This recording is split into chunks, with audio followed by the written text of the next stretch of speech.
10 books that turned into brutal true crime movies. Number 1. Lost Girls 2020. Award-winning investigative journalist Robert Kalker delivers a haunting and humanizing account of the true-life hunt for a periodical killer still at large on Long Island in a compelling tale of unsolved murder and internet harlotry. Lost Girls is a 2020 American mystery drama film. Lost Girls was directed by Liz Garbus from a screenplay by Michael Werwey and based on the book Lost Girls, an unsolved American mystery by Robert Kalker. The film revolves around the murders of young female sex workers on the South Shore barrier islands of Long Island, committed by the Long Island serial killer who remains unidentified. Lost Girls stars Amy Ryan as the real-life activist Mary Gilbert, along with Thomas and Mackenzie, Lola Kirk, Una Lawrence, Dean Winters, Miriam Shore, Reed Birney, Kevin Corrigan, and Gabrielle Byrne.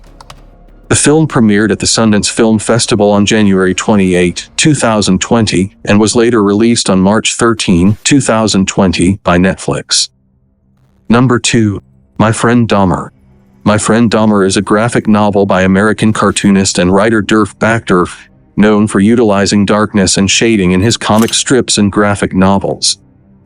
Evolving from a 24-page cartoon created in 2002, My Friend Dahmer depicts the author's memories of his high school friend, notorious serial killer Jeffrey Dahmer, in novelistic form exploring the ways Dahmer himself could have been helped and his 17 murders prevented. The graphic novel was adapted into the eponymous movie in 2017 to great success. Number 3. Monster. Monster is a 2003 American biographical crime drama film written and directed by Patty Jenkins in her feature directorial debut. The film is about serial killer Aileen Wuornos, a street prostitute who murdered 7 of her male clients between 1989 and 1990 and was executed in Florida in 2002. It stars Charlize Theron as Wuornos and Christina Ricci as her semi-fictionalized lover. The Monster had its world premiere at the AFI Fest on November 16, 2003. On February 8, 2004, it premiered at the 54th Berlin International Film Festival, where it competed for the Golden Bear, while Theron won the Silver Bear for Best Actress. The film was theatrically released in the United States on December 24, 2003, by Newmarket Films. Monster received positive reviews from critics and achieved box office success, grossing $64.02 million on an $8 million budget. Number 4. Catch Me If You Can. Catch Me If You Can is a semi-autobiographical book about criminal exploits allegedly engaged in by Frank Abagnale Jr. Abagnale claims that, as a young man, he cashed $2.05 million worth of bad checks while impersonating a Pan Am pilot, a doctor, a teacher, and an attorney. The book is acknowledged to have been partly fictionalized, and the factual basis for the events contained in the book has been challenged.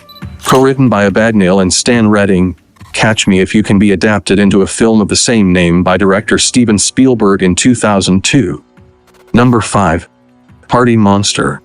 Party Monster is a 2003 American biographical crime drama film written and directed by Fenton Bailey and Randy Barbato, who are also both producers with John Marcus and Christine Vachon. It stars Macaulay Culkin as the drug-addled king of the club kids. The film tells the story of the rise and fall of the infamous New York City party promoter Michael Allig. This was Macaulay Culkin's first film in nearly 9 years since his starring role in the 1994 films Richie Rich. The film is based on Disco Bloodbath, the memoir of James St. James, which details his friendship with Allig, which later fell apart as Allig's drug addiction worsened and ended after he murdered Andre Angel Melendez and went to prison.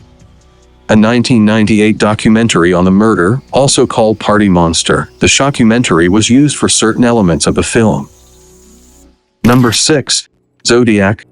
Zodiac is a 2007 American mystery thriller film directed by David Fincher from a screenplay by James Vanderbilt, based on the nonfiction books by Robert Graysmith, Zodiac and Zodiac Unmasked, which were published in 1986 and 2002, respectively. The film stars Jake Gyllenhaal, Mark Ruffalo, and Robert Downey Jr. With Anthony Edwards, Brian Cox, Elias Koteas, Donal Logue, John Carroll Lynch, and Clive Sevigny, Philip Baker Hall, and Dermot Mulroney in supporting roles. The film tells the story of the manhunt for the Zodiac Killer, a serial murderer who terrorized the San Francisco Bay Area during the late 1960s and early 1970s, taunting police with letters, bloodstained clothing, and ciphers mailed to newspapers. The case remains one of the United States' most infamous unsolved crimes. Fincher, Vanderbilt, and producer Bradley J. Fisher spent 18 months conducting their own investigation and research into the Zodiac murders. Fincher employed the digital Thomson Viper film stream camera to photograph most of the film, with traditional high-speed film cameras used for slow-motion murder sequences. Number 7.